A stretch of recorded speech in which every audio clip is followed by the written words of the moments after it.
you're in a very unique position. You have an owner who gets the sport, like truly understands it. Jim's in a class of about 2 owners. I mean, Jerry Jones played it, but Jim really knows the sport, and he's brutally outspoken. I mean, I brought him on my show 9 months ago. He'll talk about anything. And he goes on McAfee's show the other day. I like Pat a lot. And he said, yeah, that Wentz thing was a damn mistake. And I'm like, well, it was 27 TDs, 7 picks, 63% completion percentage, 3,600 yards. It's one of the great mistakes in league history because it was pretty good.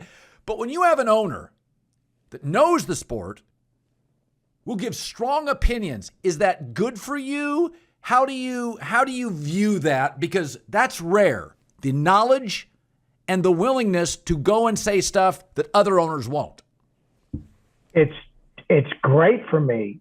I mean, I have a lot of respect for Mr. Irsay just because he's done the job. Like, he's done it at every level, from equipment room, folding socks, and all the way up to the GM level. So, and he's seen a lot of football and over the years. And I have great respect for when we talk about football. It's one of the great things about being here. I mean, I'll never forget before I took the job, talking to people that had been here before, well-respected people. And they said, Chris, you will not work for a better owner in terms of wanting to win and knowing the game of football and knowing how to do it the right way. And look, we both are very strong-willed. And that can lead to some very animated discussions between both of us. And that's a good thing. That's one of the things I really love about him is I don't have to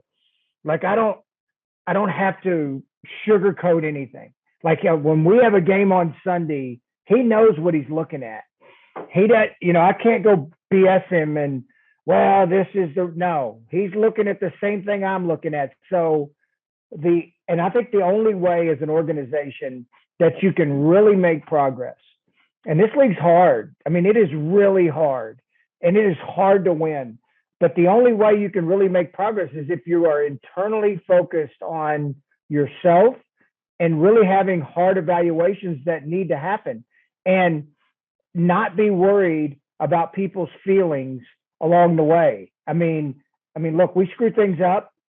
It happens. And, the willingness of him to be able to listen, see it, and admit, like, hey, man, we got it wrong. Let's move forward. That's a comforting thing for me as a GM. And I'm naturally, that's a little of my nature anyways, and Lord knows I've had my share of screw ups. But knowing you have an owner that understands that happens, it's very securing for me. I enjoy it. So take me to the conversation, you and Jim Irsay. So, you're moving off Wentz. Are you driving to work? Are you driving home? Like, was it a long process? Take me to the first conversation you had with Jim. Well, I mean, I give Mr. Irsay a lot of credit. I mean, I'm pretty patient by nature. I mean, I don't really care what's going on outside of our walls and the panic that happens. So, I'll never, after we made the trade, Mr. Irsay, Frank, and I had talked, and he said, look, just be patient. Something good's going to happen. Just be patient. Don't panic and just sign a player just to fill the need to make everybody happy in the moment. And, when the Deshaun Watson stuff started happening, we had been tracking it and looking at the teams who he could go to and where, the quarterbacks could be available. And, we got a call one day from Atlanta and said, hey, look, we're in this, and would you be interested in Matt Ryan? Because he's one of the places that he said he has interest in going is Indianapolis.